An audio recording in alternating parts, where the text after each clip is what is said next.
It's to Spain now, where women suffering from painful periods may soon be entitled to paid time off work. The Cabinet has approved a draft bill that would allow workers to claim medical leave during menstruation if they have approval from their doctor. In Spain, periods are becoming less taboo and maybe less painful for women in the workforce. The government has proposed a new law allowing workers to take as many days as needed to recover from severe menstrual pain every month. No more going to work in pain. No more taking pills before arriving and having to hide the fact that we're in pain and can't function. All of those women who need it will be able to use paid leave to deal with periods that cause disabling pain. Under the draft law, the state would pay for the recovery time, not employers and not workers, who sometimes use up holiday allowances or take unpaid leave to cope. A Spanish Doctors Association estimates that extreme period pain affects around a third of women. Campaigns hope this bill will be the first step for workers suffering from under-researched conditions like endometriosis. We don't want this to just be 2 or 3 or 5 days at home, and then you go back to work as if nothing ever happened. What we're asking for is for this to be a first step towards investing in research and finding a cure so that period pain really stops being such a problem for many women.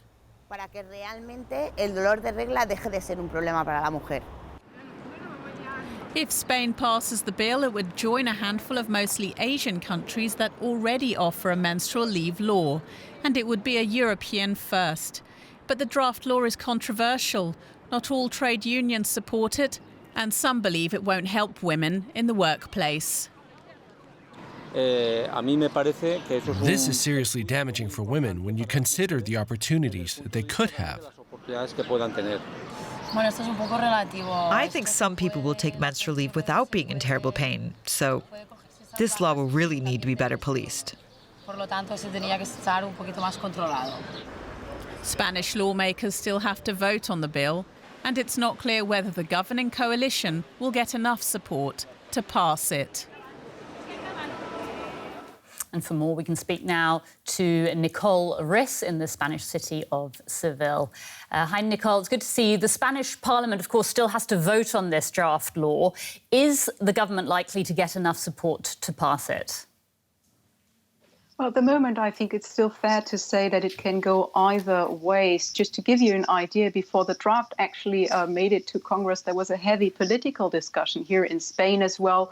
The Spanish Deputy Prime Minister and at the same time Economy Minister Nadia Calvino caused quite an uproar when she said, I quote, "The government will never pass rules that could potentially stigmatize women." So there you see this fear reflected that there could be a lack of opportunities for women on the job market. And this talking about stigma comes when the party pushing for it actually wants to get rid of the stigma. So there's a huge controversy about it, not only in the society, but also in the very Spanish parliament. So we will see if there will actually be proper amendments to the law, if it just will pass through like it is at the moment proposed. It will sure take long weeks or months until we get to this point at this stage. But this is not the only point of this proposal. To be honest, there are so many other points. For example, this law also foresees that women from the age of 16 could get an abortion without the consent of the parents and could get the abortion without going through a 3 days reflection phase about whether they want to do this or not. So many other elements as well. Now, it's been dubbed a menstrual leave law, but of course not every worker having their period would be able to take time off, would they? Could you explain to us how that would work? Well, a patient who suffers from severe pain, headaches, nausea, or any symptoms during their period needs to go to a medical professional first. This can happen in a hospital. This can be also the general practitioner, and it's only there where they can actually decide whether this person can receive menstrual leave. And at this point, it's also not clear whether this exact issue will be communicated like this to the workplace, so if this stigma will be upheld or just be treated like an open topic, like the way Unidas Podemos wants to address this. All right, fascinating stuff. We'll have to leave it there. DW's Nicole Riss in Seville. Thanks so much.